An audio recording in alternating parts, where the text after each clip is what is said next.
పెద్దపల్లి జిల్లా రామగుండం ఎన్టీపీసీ నుంచి వెలువడే బూడిదను ఉచితంగా ఇవ్వాలంటూ ఇటుక బట్టీల యజమానులు ప్లాంట్ ముందు ధర్నా నిర్వహించారు. ప్రస్తుతం టెండర్ విధానం ప్రవేశపెట్టి లక్షలాది మంది కార్మికుల ఉపాధిని దెబ్బ కొడుతున్నారని ఆగ్రహం వ్యక్తం చేశారు. పర్యావరణం దెబ్బతింటుందని గతంలో ఉచితంగా బూడిద ఇచ్చి ఇటుకలు తయారీకి ప్రోత్సహించిన యాజమాన్యం ఇప్పుడు డబ్బులు వసూలు చేయడం దారుణమన్నారు. యాష్పాండ్లో బూడిద చుట్టుపక్కల గ్రామాలపై పడి ప్రజలు అనేక ఇబ్బందులు ఎదుర్కొంటున్నారని, నిర్వాసితులకు ఉచితంగా బూడిదను ఇచ్చి జీవనోపాధి కల్పించాలని డిమాండ్ చేస్తున్నారు. యాస్ టెండర్లో కాంట్రాక్టర్లు ఎవరు పాల్గొనవద్దని, టెండర్ ద్వారా యాస్ తరలిస్తే అడ్డుకుంటామని హెచ్చరించారు.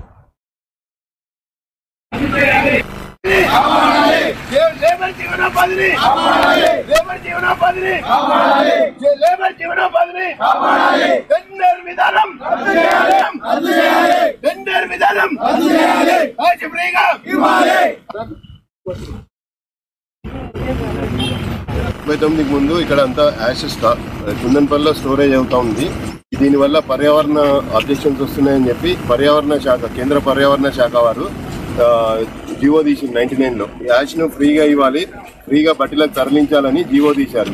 జీవో తీసిన తర్వాత 2000 సంవత్సరం నుంచి ఎన్టీపీసీ ఆఫీసర్స్ ప్లస్ కలెక్టర్ గారి ఆధ్వర్యంలో ఇటుక బట్టి వారిని మోటివేట్ చేశారు. ఏది యాష్ బట్టీలలో వాడండి, వాడిన తర్వాత మీరు యాష్ వాడడం వల్ల ఇటుక మంచిగా వస్తుంది, ప్లస్ పర్యావరణ ముప్పు తగ్గిపోతుంది అని చెప్పి యాష్ వాడడం ప్రారంభించారు. యాష్ వాడడం ప్రారంభించిన తర్వాత అది 0 పొజిషన్ నుంచి ఇప్పటికి ఒక సంవత్సరానికి 25 లక్షల టన్నులు పోయే పరిస్థితి ఉంది. ఒక సంవత్సరానికి ఫ్రీగా ఇచ్చినప్పుడు 25 లక్షల టన్నులు పోతుంది.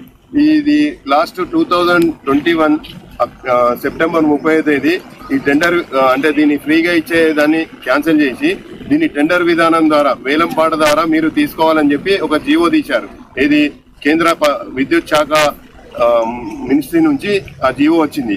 దానివల్ల ఏం చేశారు, ఈ ఎన్టీపీసీ వాళ్ళు టెండర్ ఫ్రీగా ఇవ్వడం క్యాన్సిల్ చేసి టెండర్ విధానం పెట్టింది. టెండర్ విధానం పెట్టడం వల్ల 395 రూపాయలు ఒక టన్ను, అంటే లారీకి ఇంచుమించు 10,000 దాటుతుంది. ఒక లారీ 10,000 దాటడం, 1000 రూపాయలకు వచ్చే లోడింగ్ 10-12 వేలు అవడం వల్ల ఇటుక బట్టీలకు వర్కౌట్ అయ్యే పరిస్థితి లేదు, ఇటుక తయారు చేయలేని పరిస్థితి.